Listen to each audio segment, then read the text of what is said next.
গতকাল আমরা দেখেছি টিভির পর্দায় এসএফআই এর হারমাত বাহিনীরা কিভাবে একটা অন ডিউটি পুলিশ অফিসারকে হেনস্থা করেছেন তার তীব্র নিন্দা জানিয়ে প্রতিবাদ করে গতকাল আমি জোড়াসাঁকো থানাতে এফআইআর করেছি টিএমসিপির পক্ষ থেকে এবং আজকে বিক্ষোভ কর্মসূচিতে আমরা সরব হয়েছিলাম কলেজ স্ট্রিট ক্রসিং।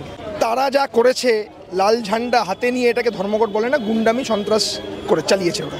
কলকাতা জুড়ে সমগ্র বাংলায় একই চিত্র, সমস্ত জায়গায় তারা কোথাও শাটার নামিয়ে দিচ্ছে, রেল লাইনে শুয়ে পড়ছে, এই চিত্র আমরা দেখেছি।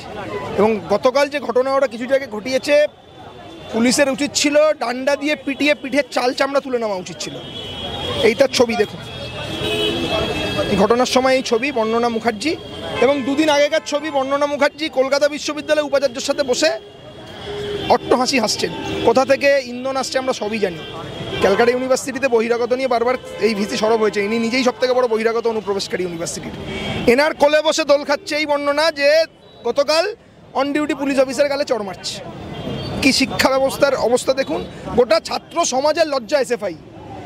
সাধারণ মানুষ সিপিএমকে শূন্য থেকে মহাশূন্যে পাঠিয়ে দিয়েছে, লোকসভা বিধানসভায় তাদের কোনো অস্তিত্ব নেই, কলেজ বিশ্ববিদ্যালয়তেই কিন্তু সেরকমভাবেই এসএফআইকে সাধারণ ছাত্রছাত্রীরা বর্জন করে দিয়েছে।